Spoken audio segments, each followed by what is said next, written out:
reporting on the state of my marriage, we're keeping it spicy. I got to tell you, I've spent some serious hours watching my wife playing Legend of Zelda.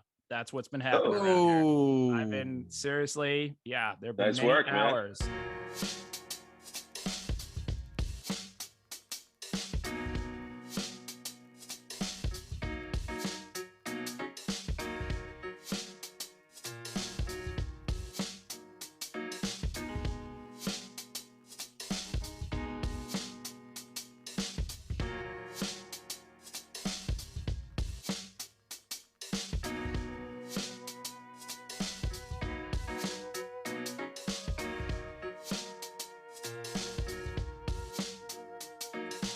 It is indeed the Steam, gentlemen. We have convened once again. We're back down with our triumvirate. We're here in the Steam tunnels. We are the Steam, gentlemen. We are the show that covers pop culture and social commentary. And we are the show that dares to make the observations. We dare to make the observations that you never made, that you never knew you wanted to make, and maybe that you didn't realize that you wanted to make them or did not want to make them until we make them. Yes, indeed, it is the Steam, gentlemen. And I'm just going to lead off with one of those observations and this may start off sounding incredibly obvious, but you may think you had game. You may think you were a player. You may think you were an impressive individual in your young dating life, but you will never approach the level of Prince. Now, for those of you wearing earphones and listening to this, you may have just heard the sound of Greg getting turgid. Greg, how you doing this morning? Apparently, I'm turgid. Which let's be honest, when you hit our age, it means that you're still worthy. There is that. And we're talking about Prince, though. So, but I wanted to talk about Prince just because of the fact that, seriously, I could not imagine any other guy who's ever in the history of mankind, his pickup line has been, I will write you a number one hit song and then we'll do it. Yeah. Think about that. That is some serious, how do you ever, if I ever knew that as a kid growing up, there's no way I would ever have had the nerve to talk to any girl at any party at any given point, which I barely did anyway. But still, I don't know how I could ever, I would only think about, oh shit, man, I will never be able to approach some level of Prince. I can never write someone a number one hit song. Wait, are we saying that that's what Greg did? Because you're kind of implying that, like Prince, Greg just walked up to women left and right. It's like, hey, I'll write you a hit song. I'll write you a hit song. They might have. I don't know. I wasn't there, but I can attest to Prince's ability to do that and follow through with it. Maybe I feel like it would be more closer to Jack the Time Traveler on Titanic. I feel like that's what Greg was doing. It's like, hey, I'll draw you a portrait. See, I think I'm with you on that. I think that's true. Killed it. I would like you to model for me. I want you to model. That line only worked in college, but yeah. And hey. It only worked in college. It's much harder now. That time has passed. Okay, fair enough. Way better than the much harder now. Trust me. Much harder now. But also you've been hearing the sultry sounds.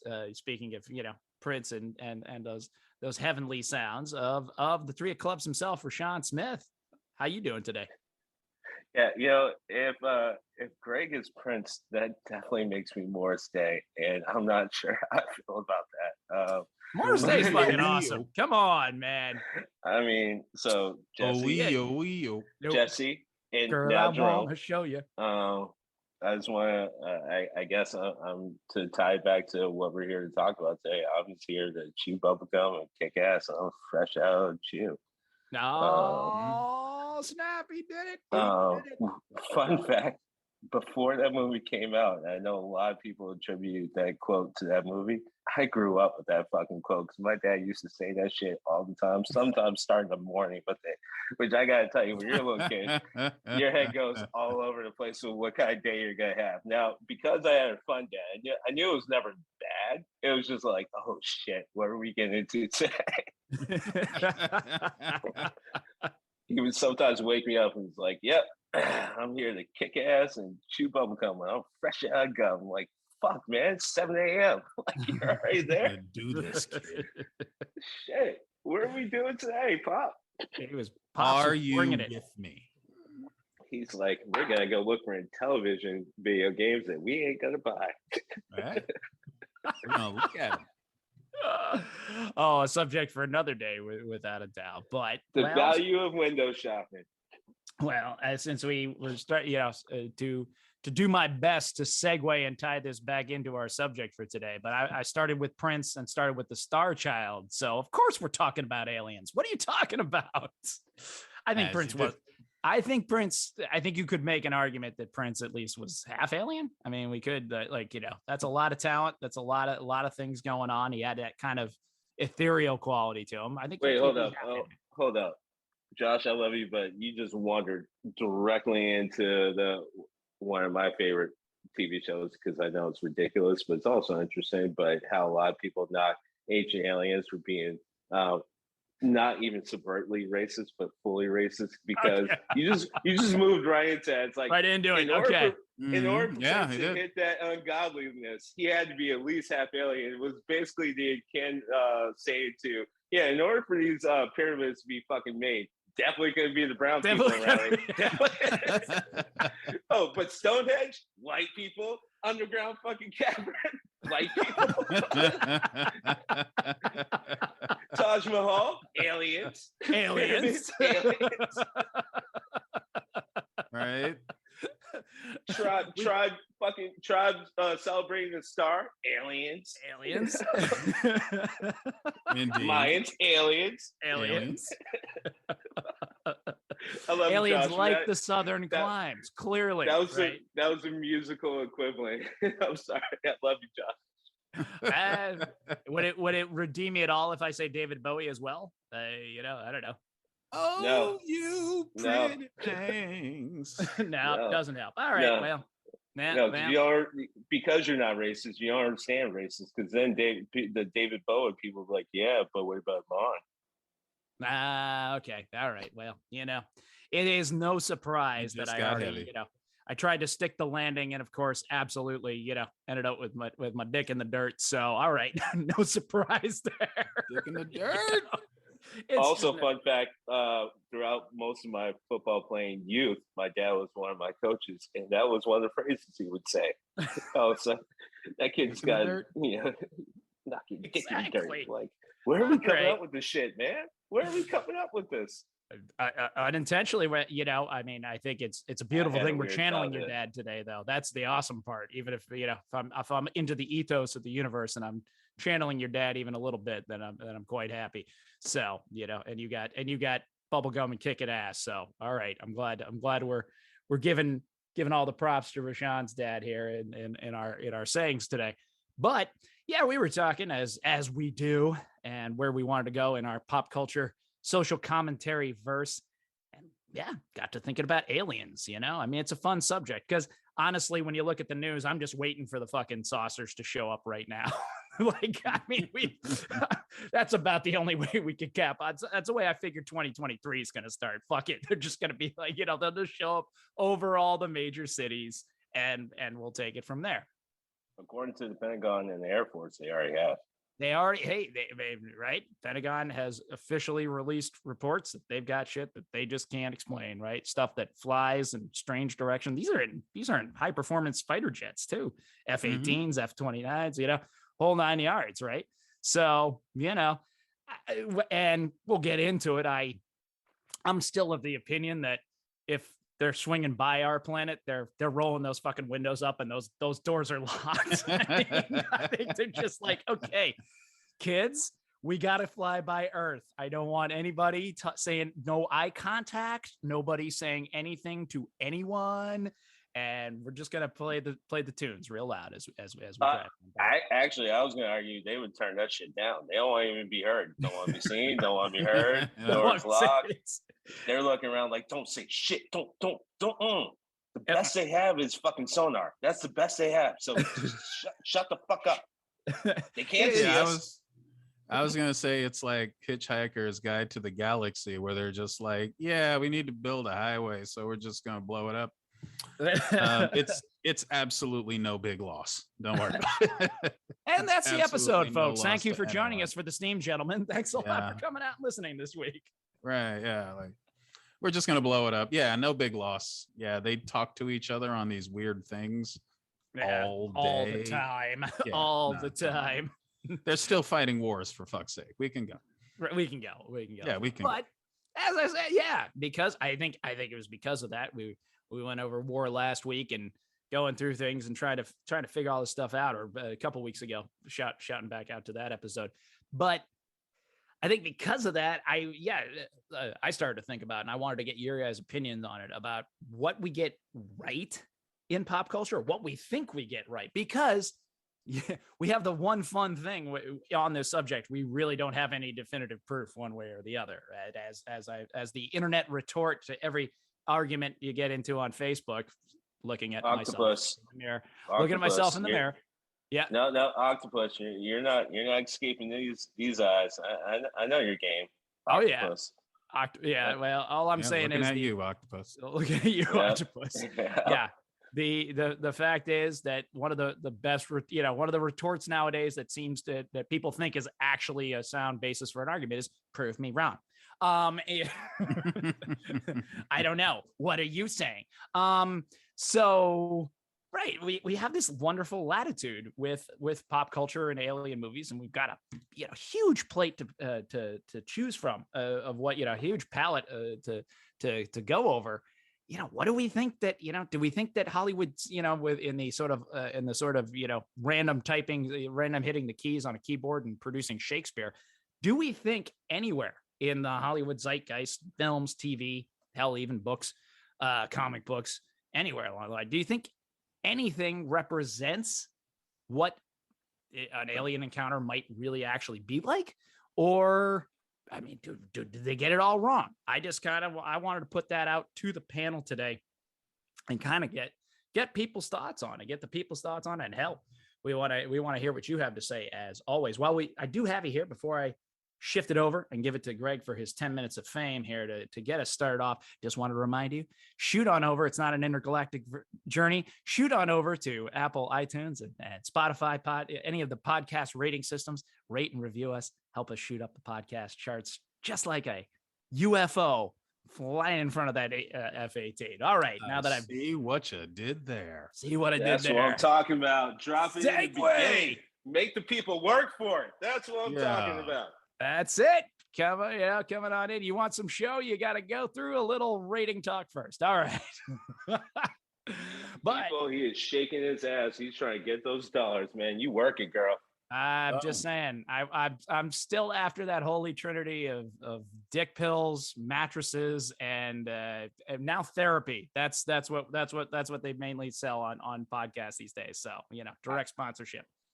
I mean, I did grow up near Doug Flutie. So if my man wants to drop on here when he's done at Mar-a-Lago and come over here with Frank Thomas and Mr. Van Slyke, because everyone's checking in for Van Slyke and want to talk about, secret dick pills, I'm down for it, man. Like, go ahead and pay some dollars. Hey, Flutie, man, help out a fucking neighbor, I think help so. out a neighbor. I was born in Natick, so just saying, like we're practically. I'm not even gonna bring up what you guys were called, when you were playing in Natick. Oh yes, we all know that. Everyone from this part of the country. I'm not a racist, so I'm not gonna say it. But Doug Flutie, come on, call your Van Slyke. He's not doing anything. Come on, just stop by, give us some dollars. Well, Star Child, I'd like you to take us to the stars. I'd like you to go over what you think pop culture gets right and what you think pop culture gets wrong when it comes to aliens.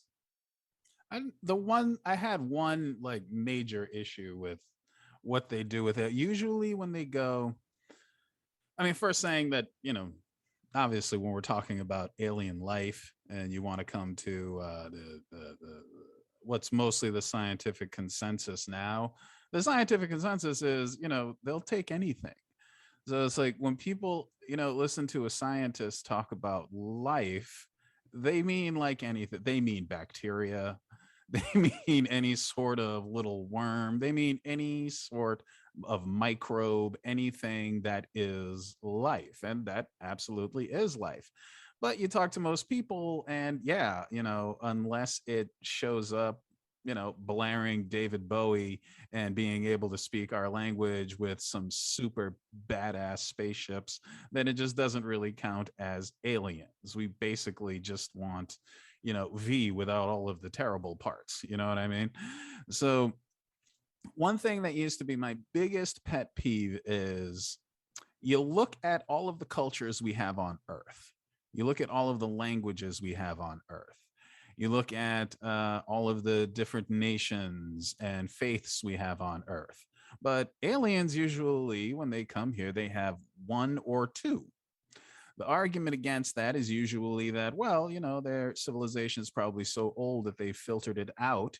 And so now you've only got about one or two major cultures, and this dominant culture is the one that was able to put all of them, heads together and get to other worlds, or, defy the laws of physics and that sort of thing.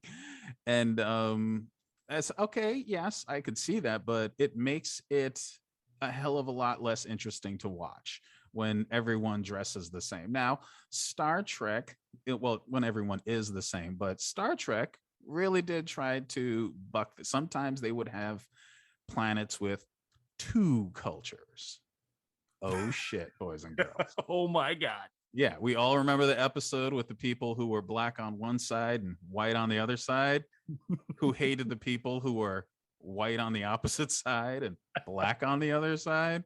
Very deep stuff. Really, really deep stuff. Can you not see, Captain Kirk? Right. We got into the art of the Vulcans and their backstory, so that was great. We got into Klingon opera. All right. Yeah, we're gonna do Klingon opera, but at least they were showing.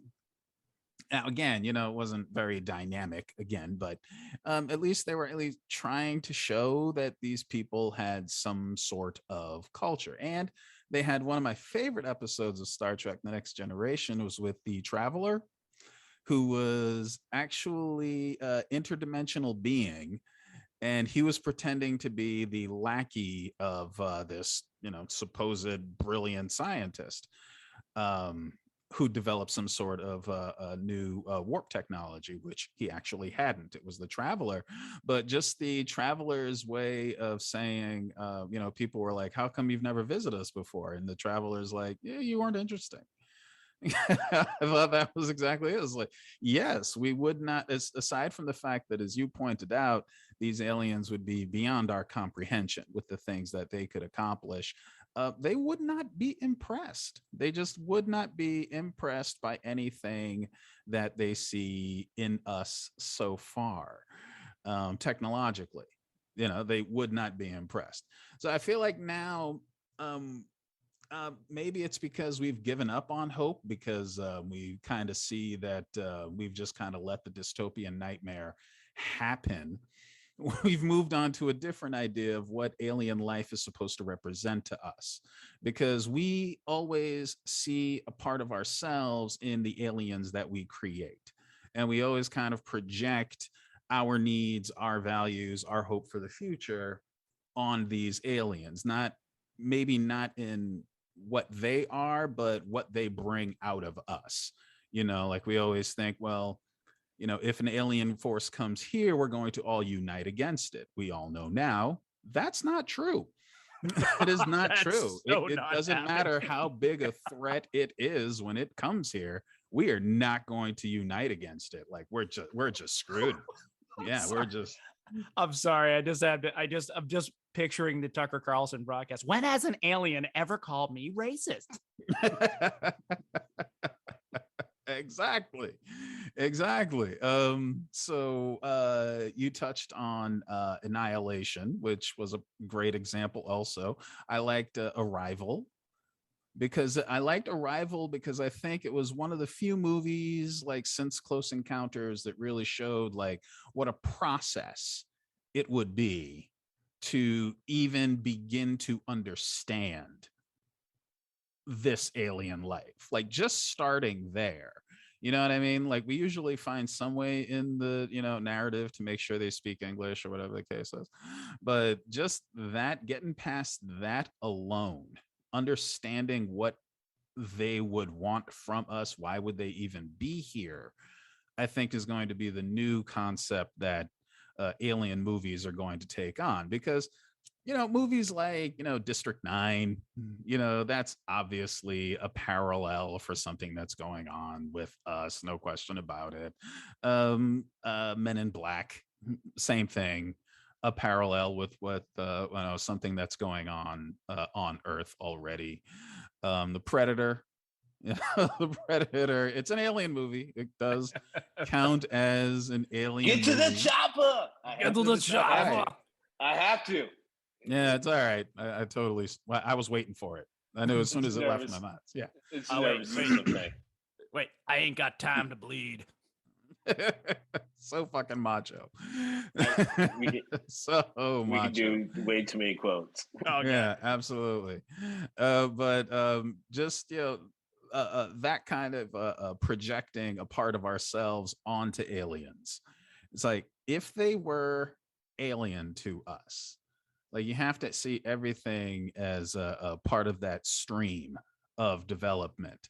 So if aliens came to Earth, like the process for just trying to get across to each other your motivations or why you're here would take forever. And I thought that part of it was absolutely brilliant. In War of the Worlds, I did like at least how they just kind of came on as a force.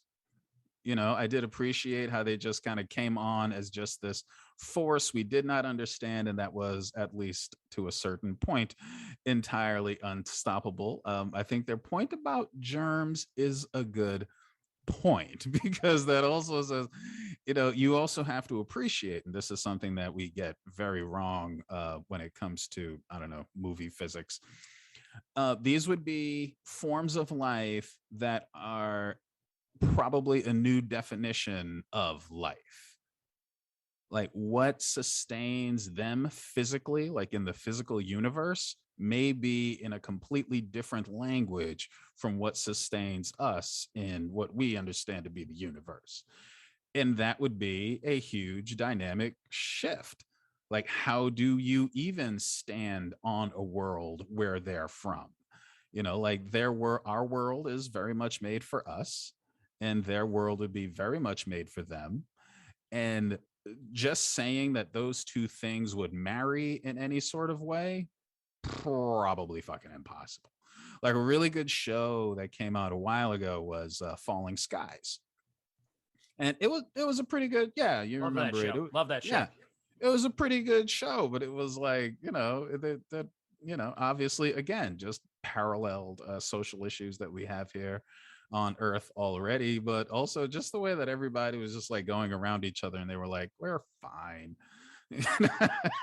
Like everybody was just totally fine. They're walking around, but within, I don't know, a season, they're like talking to each other, and then the next season they're like partnering up, like that sort of thing. Like, really? Yeah, it's that easy. So yeah, I think understanding the diversity and breadth of life is something we're definitely getting better at.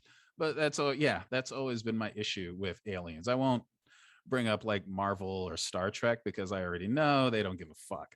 I mean, Star Wars, Star Wars, I already know they don't give a fuck. Like Star Wars, it means absolutely nothing. At least they go through the trouble of making different languages for some people, but they don't care. And Marvel, they're going full on multiverse, which I'm not totally against, but I feel like Marvel's just going to become Doctor Who at this point. Like you're just watching it you are, like you're just watching it for episodic insanity, but it doesn't have any rhyme or reason to anything. To be fair, and I know I'm saying this to the resident comic book expert of the panel, Marvel and DC started the whole multiverse idea way back in like the early 80s. So they're just that's not really anything new for both entities. Well, let's put it this way. Science, the great thing about science is it gives science fiction something to talk about. All of these things are theories. So again, you can go as wild and as far open as you want with theories. The problem is that we did put, or at least, well, Doctor Who was there, but we did put TV and movie media storytelling on a little bit of a higher principle than comic books, which is just insane. Because you're right. Like, yeah, Why? it's But just, yes. yeah, it's just completely insane. There's absolutely no consequences, never has been. And Movies. so, I expected so much more from you. right, but yeah, that's about to come here full view. I mean, they haven't really brought time travel to Star Wars yet. No, that's Right? definitely Yeah. And I'm your resident Star Wars guy, and even Yeah. starting off of your point, Carl Sagan was on the Tonight Show talking about Star Wars, and he's like, they're all human and they're all white. So he started with that. He's like, they got a carpet. That's cool, I guess. Yeah, I don't know. yeah. So I mean, I got a lot of love for Chewbacca. I can't lie, man. Chewie's my boy.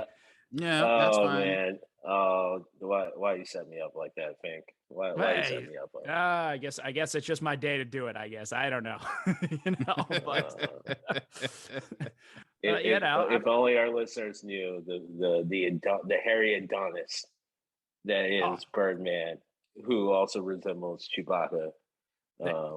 It's not a surprise. It's not a surprise that I love Chewie so much. And I got, by the way, in my opinion, I got the coolest shirt ever for that has gone now through both my boys. They've outgrown it, but it had a picture of Chewie on it. It said Chewie is my co-pilot, which is like fucking A. Yeah, I mean, of course you did. If that doesn't sum up our philosophy here, certainly our philosophy in the Fink household, without a doubt. Mm-hmm. Greg, to finish off on your war, I think the War of the Worlds point is great, and to tie it back to my quip, again, totally can see Tucker Carlson with the ticker going. Do we know the aliens died of germs? Is the CDC telling us the truth? I'm just asking the questions. But you've of course make the, it really was one of the more interesting and great points to come out of a piece of otherwise relative pulp fiction of just saying, hey, they're bigger than us, they're stronger than us, they're gonna blow the shit out of us, but bacteria, right? Bacteria.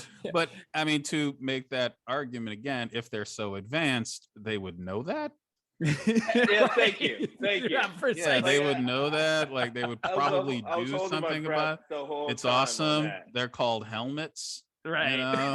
Breathing they literally had it in all versions. They already had the helmets. They already understood that the environment wasn't going to work for them, at least in that state. Like, look, guys, Tom Cruise can't lose. All right, just bottom line. Tom Cruise can't lose. Well, make it trend, kids. We're talking about the one human being who can seemingly outrun things that are stories tall. Did people understand the mathematics of what we're talking about here?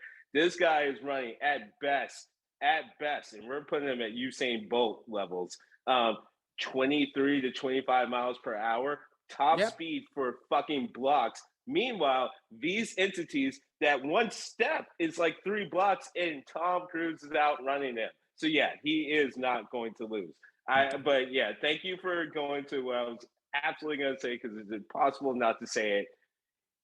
Especially in the latest version, it's like, so let me get this straight. You guys were here already. Like, forget about the fact that you intergalactically traveled a full armada here. You already had things here, and you didn't fucking know what a cold was. No. I feel like I become the Family Guy Brian gif, where I just have the rolled up newspapers. Like, no. And that's my problem with Invincible, because the premise of Invincible, if you don't want to know, turn this off. My problem with Invincible is, like, the Viltrumites are supposedly, an entire planet of Superman, but they needed to send, like, first guy with a mustache, Omni-Man, to Earth to kind of lay the groundwork. Motherfucker, no, you did not. No, I didn't. No, you didn't. You could literally kill everybody. just show up and kill everybody. Like, that makes absolutely no sense. Like, he single-handedly killed the most powerful superhero group on the planet already by himself. That's so in the first God 5 knows minutes, what no. a whole planet of you guys could. That's fucking stupid. No, that makes absolutely no sense. Well, which is another reason why I had a problem with like the retelling of Superman in the movies, in the sense of how they leaned into what happened in Krypton. It's like, okay, so let me get this straight. You have a whole planet of basically super geniuses and super ability people, and they couldn't figure out how to just move to a different planet. They sent the kid to a different planet, so I figured out they actually know, and they already know how to move intergalactically. And matter of fact, if I remember correctly, in the latest version of how they depicted Krypton, they already fucking settled certain areas. So it's like, look, guys, I understand that you're a little, depressed. I get it. This is your childhood home that's about to fucking go. But if you have the capability of sending your kid to Earth, I'm willing to bet you could probably also figure out how to do similar or find other planets. I don't know. Like, sometimes we just go too far into the information that leads to way too many other questions that do not lead to great answers. Man, the devil is always in the details. So I'm with you there, and I want to try and embrace it as I step up from my 10 minutes here. I was thinking about this subject, and I kind of tried to take a little from column A, a little from column B, and I'm going to go with what they got wrong, or what I think they got wrong anyway. Because again, the fuck do I know? But I want to also say that even though they got it wrong, I enjoyed this particular process. This little jaunt into the world kind of goes on the same lines of War of the Worlds. A little gem in the B movie market called Battle Los Angeles. All right, yeah, I'm stepping up. I'm stepping up and bringing my game. I got Aaron Eckhart on the line, which maybe that's why it resonated with me. At very opening of this film, spoiler alert, first minute of the film, he's running along. Josh, I'm sorry. I did not say this correctly before. The problem I have with that movie, I'm sorry, because I said I wasn't going to interrupt, is that it just could have been so much better. I'll just leave it at that. I mean, I never believed you when you said you weren't going to interrupt, so don't worry. I mean, we could. We know each other. I can't believe he said that out loud. Yeah, I'm about to say I know. Really? That was really? A promise I knew you were never going to keep, but that's okay. Don't you worry. No, but in the opening of the movie, Aaron Eckhart is running along. The Aaron Eckhart character is running along the beach, and he's aging. He's in his late 30s, maybe early 40s, and he's a sergeant major. Which is pretty high up in the non-commissioned officers of the military. And this is a military film, and that's why I wanted to kind of start here from an interesting vantage point. The idea of the aliens show up and they want to fight.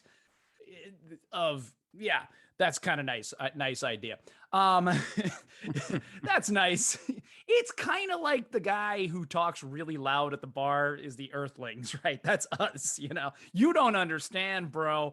I just see red and bodies start hitting the floor. Like, yeah, no, that's cute. That's not gonna happen. But he's running along the beach, and all of a sudden, all of his his whole squad's like running by him. He's still in good shape. He's doing all right. He looks good for his age. And all of a sudden, these 20-year-olds come by. Morning, Sergeant Major. Morning, Sergeant Major. Like they're doubling his mile pace. And he's just like, son of a bitch. But he's in it. He's there. Maybe that's just, rings true to me that I'm still in a similar industry that way and, and feel it. But I thought it was interesting that they tried to put a military order to the aliens that were coming in. They tried to put a thought process on it. But it unfortunately falls victim to the thing that it always happens, that somehow it still parallels our own military order, our own military structure. They're using drones, they're using radio signals, they're using things like that, which becomes in the end part of their downfall, right? They can find the hive mind that's directing everything, the control and command, to use military jargon, that they can take out, that in fact lets them win the Battle of Los Angeles, right? But that's cool. It's what I went there to see. Realistically, there's no fucking way you can tell me that something is going to be able to, I mean, even if it's traveling across our own galaxy, you're talking light years, multiple hundreds of light years if it's just coming from the other side of the Milky Way. Never mind if it's coming from another galaxy, the millennia of light years you're talking. So somehow they've developed some system, some drive to traverse that distance in some form of reasonable thing that you can also bring supplies with you, everything you need for colonization to take over, all of that stuff. Yeah, they're just, it's not going to look like our Humvees. It's not going to look like our Choppas. It's, but the fact that they had those things that were kind of comparable, it was fun to watch and I enjoyed it. I munched my popcorn and that's, what I went there for whatever reason. Yeah, movies. You lied to me, movies. Right? Yeah. I expect it from comic books. I don't expect it from you, film. I mean, really, what are you doing to me here right now? But fun movie. Definitely check it out. I like it, and it's great. And, yay, humans fighting back. Woohoo. Right. I will give it, I'm going to give this one film as literally as short a mention as I possibly can. Probably would be more like the movie Skyline. Really don't watch that film because Skyline is like Battle Los Angeles, but not even fun to watch. And for whatever reason, they give you a huge soap opera up in the beginning. I have no idea why they do it. Yeah. Because the rest of the movie is literally humanity dying without even the slightest chance. And that's probably more what it would be like to that extent. So, like I said, the truth is probably not going to make for as good a movie. I'm totally into that. To take something I think, prove me wrong. I'm just loving that line today. I just want to be that meme with the guy with the cup of coffee, right? And the what the hell am I looking for here? Whatever, the poster board he's got up in front of him there, right? Aliens would kill us all. Prove me wrong. Working through there is going back to Greg mentioned. We were talking about it before the show a little. The movie Annihilation. So an interesting film, and one I probably imagine people will not find as enjoyable as Battle Los Angeles, because it's many things, but it's not a popcorn movie. It's kind of a weighty film. It doesn't always make itself clear. There's a lot of stuff going on. By the way, had a moment that spooked me out in it. I'll get into that later. Actually, I had a moment that scared the shit out of me. I was like, damn, that is just frightening to look at. But in this particular thing, Natalie Portman is the centerpiece of it. It actually opens with her as a biologist, and she's talking about Malthuism, right? The idea of exponential growth. 2 becomes 4, 4 becomes 8. She's talking about cells growing in this case. It's kind of a metaphor for cancer, as are the aliens in that regard. So she's the biologist. It's a pretty much all female cast. There are some men in it, but focuses on the women as there is some kind of alien event. I believe it's down in Louisiana, that has come, some kind of weird field that, of course, all the governments are kind of standing around. They can't quite figure out what's going on in the field. And they've sent in a military crew that it happens to be Natalie Portman's husband or boyfriend. I'm not sure. Play Oscar Isaac, another actor I do like a lot. And they go in to try and figure out what's happening. And as they figure out as they're trying to, so many weird things are happening. The flora and the fauna look completely alien, right? Things have changed, but with just bits of their own genetic structure and genetic code in there. So you can kind of recognize things, and all sorts of weird phenomena are happening. This was the part that scared me. There's like a bear that has been taken over by whatever alien force, and it attacks them, and it just freaked me the fuck out. I was just like, God damn, that would be fucking terrifying, right? But I think the biggest point in it, and where I got from the film, and maybe someone else will get something from it, or maybe someone else, this is a terrible movie and I didn't like it, was the idea that I'm getting back to what it would truly take to traverse the distances between galaxies, between planets. And if you could do that, likely you could manipulate space, you could manipulate time, which is happening in this particular bubble here, right? There's some kind of interdimensional thing that they never really explain. The movie doesn't try and explain itself too much, but it's having an effect on whatever it's touching, on whatever is interacting with it around it, and it's having a profound change. I got the measure, like I said, I got the metaphor from the beginning of it being sort of like cancer. You're growing exponentially, like, starting off small and getting bigger and bigger. Or the metaphor I really liked in my own head was like an invasive species, right? We see it, it's going to be a huge problem for us, right? It's not native to the planet. We're not gonna be compatible with it, right? And it's gonna change its environment to make it more like its own environment, which is really bad news for us. But that doesn't necessarily make it evil. It just makes it really bad fucking news for us, right? It makes it life. It makes it life, exactly, right? That it's going to perpetuate itself. It's going to find that way. So yeah, ending left something to be desired. I'll try to, if you're gonna watch it, I'll leave that out. But that was my biggest film criticism of it, from that standpoint. But yeah, that's why I thought it got it right. It's saying if we ever really were to truly interact, I don't know if we could really successfully maintain the same space, literally, figuratively, or any other way. Like, I don't know if we could. I don't know how how those two environments could necessarily blend. Maybe not. But I just thought it was an interesting take and a very different take on it to say, problem might be we just might not be, no matter what the alien's intent was towards us, it just might not work out, right? Because of the things that are just not gonna one of these things is not like the other, and they're not gonna blend well. So that was my take on what we got right and what we got wrong. But I'll turn it, of course, back over to the panel for their thoughts. Oh, I mean, where's Will Smith with a Mac when you need him? Like it's, it again, like it kind of, yeah, I liked that movie too. I thought it was a great movie. I was surprised, that I liked it as much as it did, and that it was as smart as it was. The ending, yeah, I kind of agree about the ending, but the ending of that, and actually the ending of the movie I mentioned before. It'll come to me. Yeah, anyway, that movie.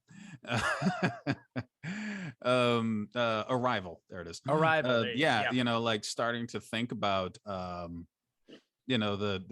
deeper, larger questions that these beings that would be so much further, come in contact with beings that would be so much further ahead of us.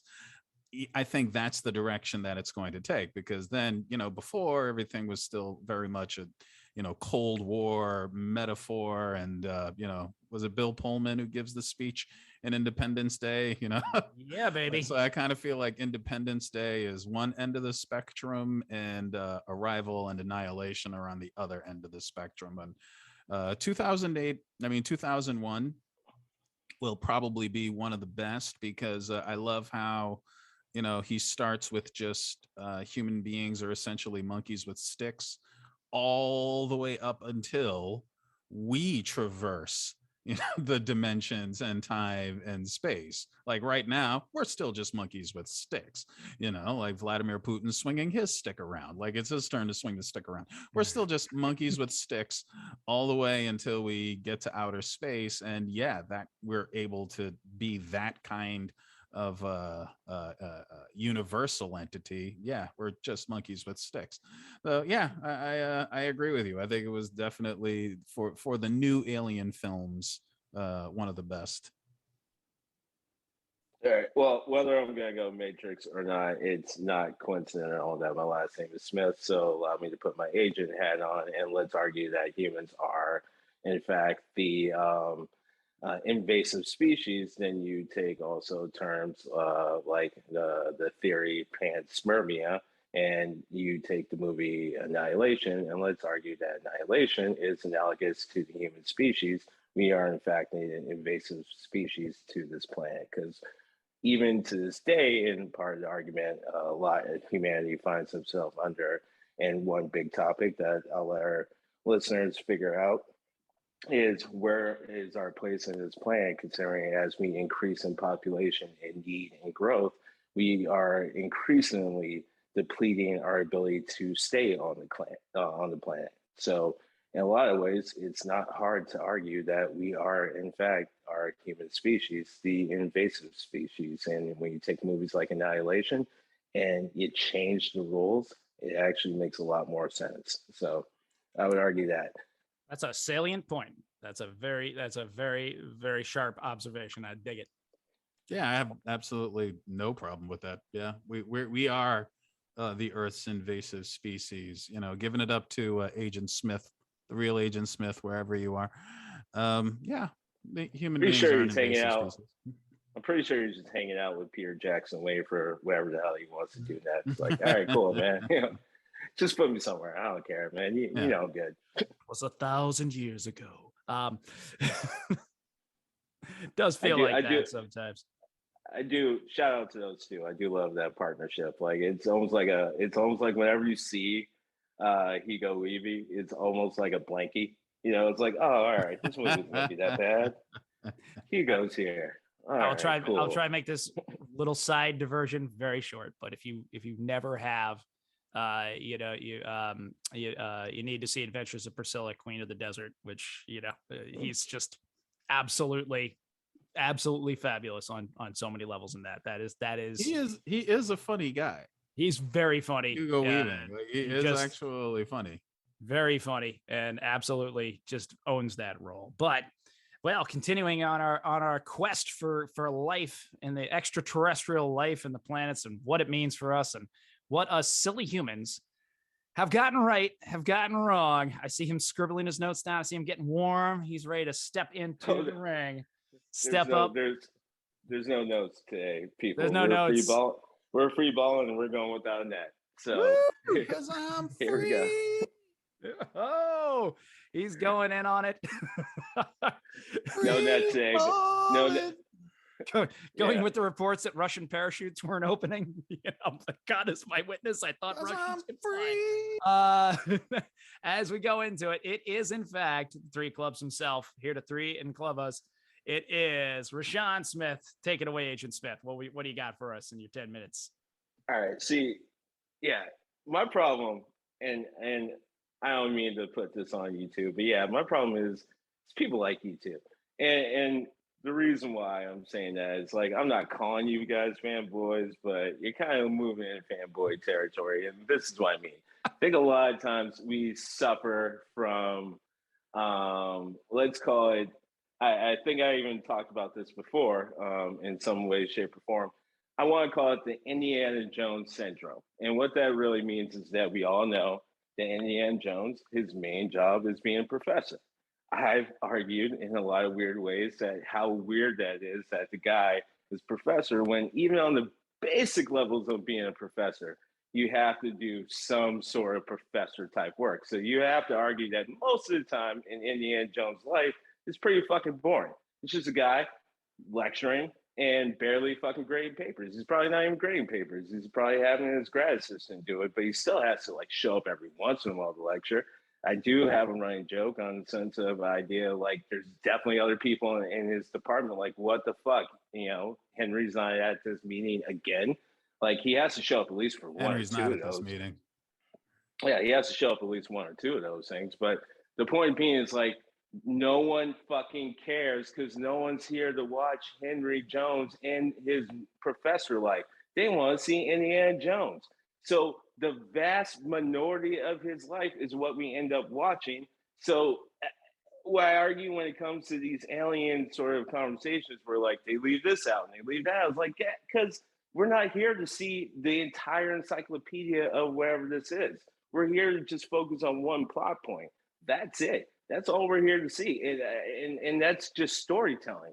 I mean, we can argue why we sort of always regress to what an alien culture is going to be or sound like or what their weakness is or what their strength is and blah, blah, blah. Yeah, it's because it's humans writing the stories for humans. The best we're going to do is go to our imagination as far as it can be. It could be grand and vast, like, stories like Dune, or it could be somewhat, rote and obligatory, like some of the stories that we've already mentioned. It's just the length of our imagination, also understanding that we want to be entertained. No one wants to watch Henry Jones. They want to watch Indiana Jones. So they're just focusing on what they feel is going to be entertaining. It's not a matter of what isn't there or what isn't. Sometimes stories try to do it. And what happens? They end up losing the reader or they lose the watcher or blah, blah, blah. Or sometimes they do it well. They put a lot of thought into it. They really try. And it's relatively successful to even a lot of people can argue certain entities and different sort of media IPs, intellectual properties. My wife reminded me, not everyone knows what the fuck IP means, but certain intellectual properties that, you know, people can kind of do it well.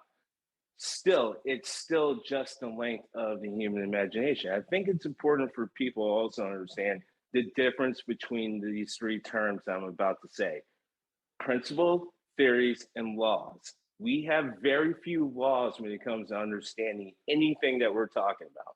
And to get to a law, you have to then be, I believe, theory is underneath that. And to get to theory is just almost as hard because then you have to prove principles. So everything that we're saying, not even a law, not even close to a law. We're just going off of principles. So to also sit back and say, well, this would happen and that would happen, or no, this is all wrong and that's all wrong. It's all off of principles. So you're really only arguing what the sort of underproven majority is sort of going with, but it doesn't mean that's a law. So really, just go back to your imagination, have fun, enjoy yourself. No one gives a fuck. You know, the saddest conversation I've ever come across when it comes to science fiction, not science. We're not talking science. We're talking science fiction. Fiction is the operative word. Science is the delineation, the description of what kind of fiction we're talking about. Fiction is the word that we need to continue to hold on to. And one of the worst conversations I ever come across in my adult life that I can't shake, and I hate it because, yeah, sure, it's true. It's like what space combat would actually look like. Yeah, I fucking hate that conversation because even if you go to the strongest theories, yeah, you're knocking out a lot of the romanticism of space combat, starting with the idea like wings. You know, even the basic space principles will knock out why you don't need wings every single time. It's like, yeah, you're right. You're right. It has no fucking. People are like, wings are for aerodynamics. There are no aerodynamics in space and zero gravity. It's like, yeah, fuck, yeah, you're right. I know you're right. You know, like same thing. It's like, why would you have lasers? You would just have guided missiles because you can't really line up things with lasers. And by the way, lasers need oxygen. So how the fuck you pulling that off? It's like, yeah, you're fucking right, man. I know, but god damn it, who the fuck wants to watch two boxes go at it? Because that's really what it ended up being. Because then you get to the whole like you don't need windows. Why the fuck do you need windows? You have radars and sensors. They're like, yeah, fuck yeah, you're right. God damn it. But who the fuck wants to watch that? Again, we're back to Henry Jones. We're watching Henry Jones just fucking grade papers and lecturing. I want to see that shit. I want to see some goddamn wings. I want to see some lasers. I want to see some fucking awesome flips and shit like that. That's where Star Wars gets it right. Everyone gets upset with Star Wars, but you gotta fucking understand. Sometimes the dumb kid throws the best fucking party. You can have the coolest friend. You can have the whatever friend. You can do all that good shit. But the dumb kid in the class, he's the one that fucking throws the rager that everyone's talking about every goddamn year. You can talk all the shit you want about it, but it's still going to be the party that you're talking shit about while you're at that party and looking forward to it the next year it comes out. So ease up on the dumb kid. He's throwing the goddamn party. So before we even move into like what is and what isn't, I don't know, man. I kind of regrets back to this dude, Francis Collins. I know I just said dude, the guy's like world-renowned scientist and doctor. But I read one of his books. It was pretty cool. I love the dude and what he had to say. Not to get too spiritual, but one of the things that kind of stuck, but it stuck with me, and I'm bringing it up because Josh brought it up kind of in a different way and more of a mocking way. I get why he's saying it because it's one of the fucking things that is the reason why human species may actually be the invasive species, and our stupidity is one of hell plague. But at the same time, Francis Collins talks about his religious journey, and I'm not going to bore people. Just read his book, take his words for it. But one of the things that kind of brought him back to his faith, and I'm not saying I'm faithful, I am spiritual, but I think I've made myself clear on religion. I can keep going if you want me to, but just to say on the topic, he would say that one of the things that used to upset him is in talking to other scientists, they would get all glib and say, well, you can't prove, quote unquote, God is real.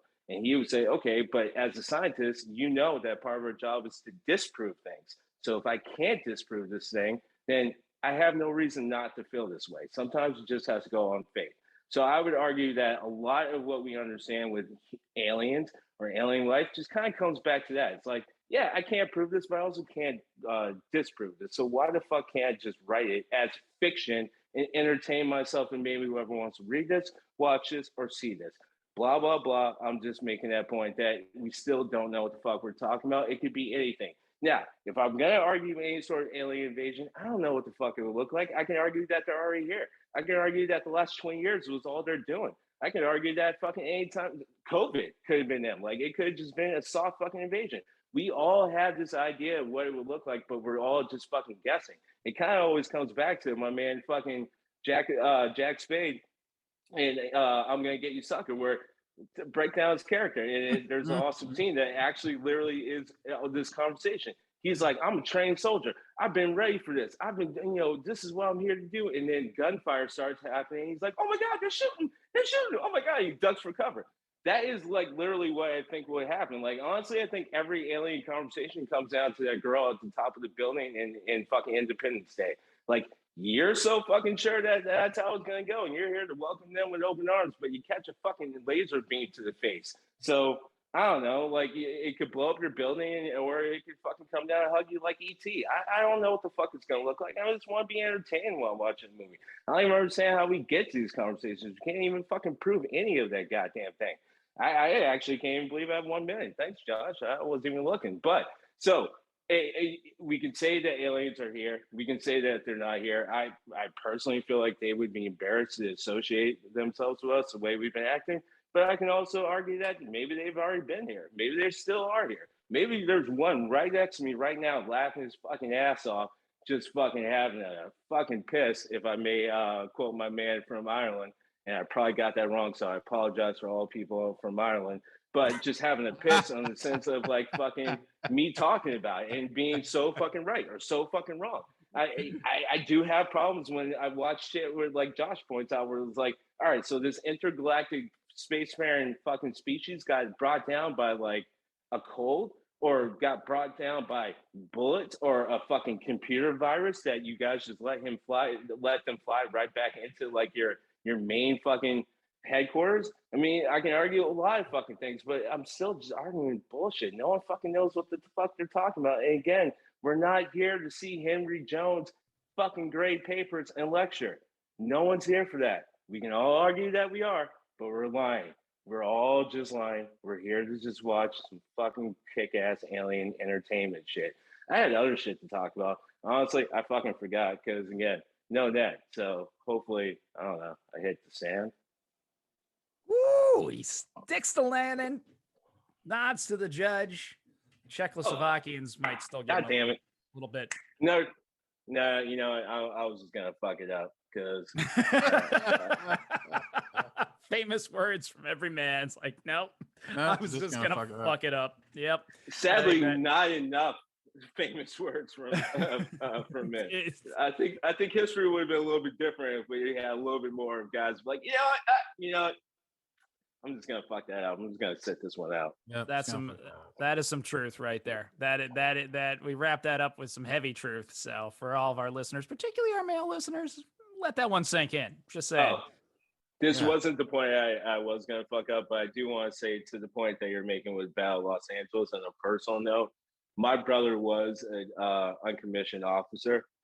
And one of the things I actually think that they really got right, and part of the reason why it made me so upset is like, that is awesome. You guys are actually nailing this part. Why can't you be good about the rest of the movie in the sense of like the sort of interaction that uncommissioned officers have in the ranks, where like you have people underneath them who, for the most part, if they're understanding military how it operates, they give them the due respect. But then you also have even fucking commissioned officers who haven't done shit and haven't earned it. They just went to college. Coming in and basically talking shit to a grizzled veteran who, just because they hit certain criteria, weren't able to get to a certain rank. I loved how they actually did a really good job and sort of kind of nailing that in different parts if you know where you're paying attention to. And that actually made me more upset than how I felt like they just fell on their face with everything else. Like, I just felt like it was lazy. That's all. It was just the rest of the movie was just super lazy. If you can understand that dynamic in the military, in the U.S. military, you could have probably stretched yourself a little bit on the storytelling. Well, 75 for sure. Thanks to brother for his service. We do appreciate that. I'll still be that guy. I'll be that guy. With that, but I'll tell him. I think your point comes back down to the very point of the episode. We just don't know. And right. It's fun to think about. It is fun to try and think about and see, what, and have different, get to literally play out different scenarios of what it might look like. But we have no idea. And no one, so we're going to take our best stab at it. But realistically, we're going to get it wrong. Greg's right in the sense of like what scientists like currently are talking about when they say they're looking for life. Like, a lot of people do not, because we're talking about the same people who probably didn't understand civics, things like that. So, like, a lot of people don't understand what scientists mean when they say life. They're thinking of us in our form, and not, as Greg said, to like even the subatomic level. Like, they're understanding what science is, and frankly, what would be intergalactically is something that we should probably pay a little bit more attention if we're going to nail one thing. But even they are going off of a few laws that are proven here, and then everything else is theory or principle. Yeah, I think I'd hit on that too, because the idea for a long time was that Star Wars was on one end of the spectrum and Star Trek was on the other end of the spectrum. So Star Wars, you basically have the perpetual 12-year-old boy. Like, that's what those movies are for. And they have absolutely no desire to ever escape from that. And then you have Star Trek, where it basically feels like, you're hanging out with a bunch of MIT grads, you know what I mean? And just like spitballing all day. Now I say, really? I mean, we're talking about the series that started with James T. Kirk fucking every single one of those other highly evolved species. So I don't know, man. I think we're talking about the same 12-year-old group. It's just one side of the room versus the other side of the room. One side's reading DC and the other side's reading Marvel. While the person in the middle of reading books is like, you're both fucking idiots, because I'm on some Herbert Walker shit. To explore brave new some worlds. H.G. Wells shit. And discover if they have vaginas like we do. That's what I'm saying. Like, how much room do we really want to give Star Trek when the guy can fuck every single alien species he comes across?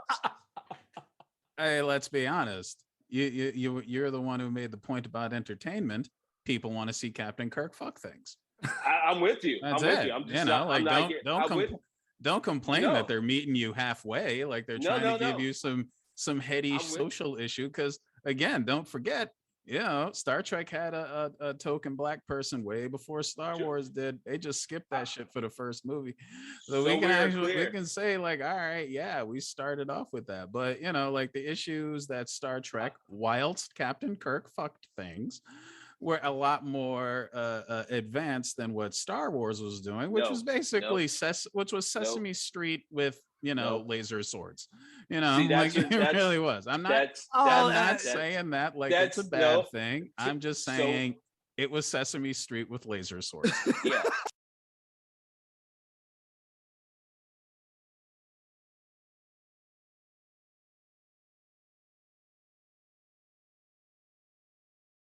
And I'm just going to come in and say, no matter what, no matter where we start off, we will get back somehow to Greg pissing on Star Wars. Like, it will always inevitably happen. It's whenever the phrase, what Star Wars got right is uttered, I got what? Come on, man. Yeah. I'm going to back us out just because we started on a different subject. And as RaShaun made the point, in his time, we're here for entertainment. So if we get too far off, we're gonna end up going down that rabbit hole. But a rabbit hole I want to send you down is the rabbit hole that leads right to Apple Podcasts and iTunes. Segue, nailing the segues today. Nailing the segues today. I've been doing my Segue push-ups, man. It's impressive. My Segue deadlifts. Yeah, sounds dangerous. Exactly. But they still end up making my back hurt. I don't know why that happens, but please head on over Apple Podcasts, to iTunes, to Spotify, wherever you can rate and review this fine broadcast. Please do so. You may not realize we have merch. I leave a merch link in the episode description, so please pop on over and do that. We have a great design we've got several designs made by the Star Child himself, produced by it. So pop on over there, show your love and show your support for the show. We got a Mario design that's coming to the house soon, and I'm looking forward to it. I was hoping I was going to get it today, but it hasn't arrived yet. So loving that one. And Greg, thank you for working on that for us.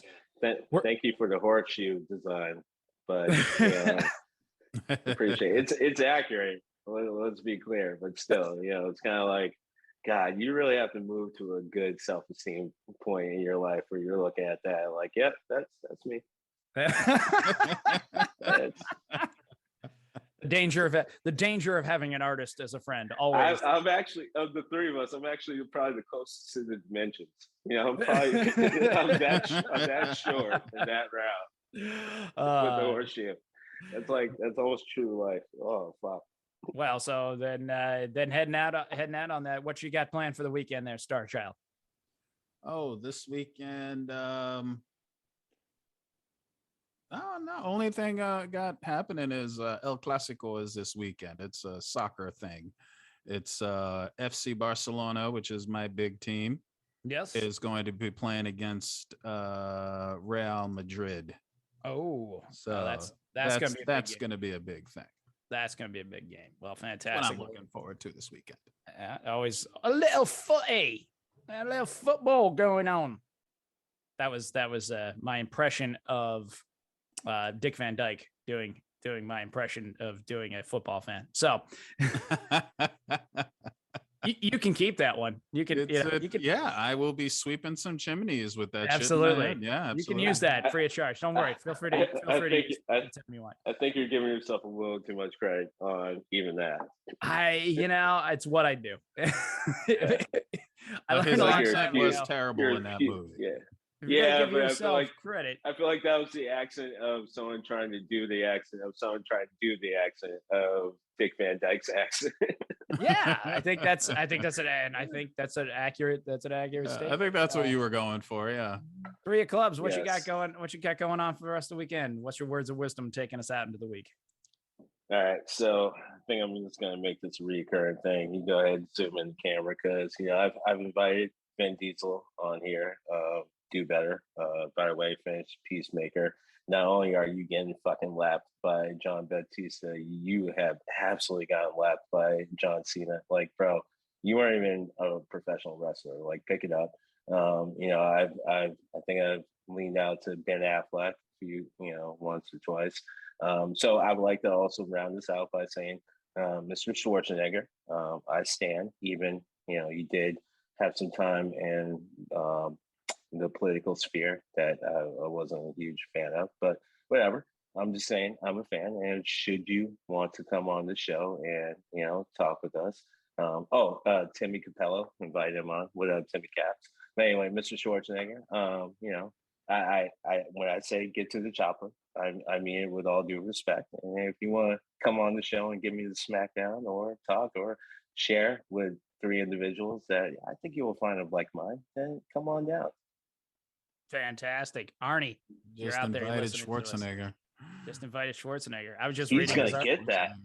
He's gonna get that. Yeah, that's right. I feel like we need to have like meetings before we just start inviting people, because if that motherfucker shows up, it's gonna get political. Yeah. It's gonna get real political if Arnie shows up.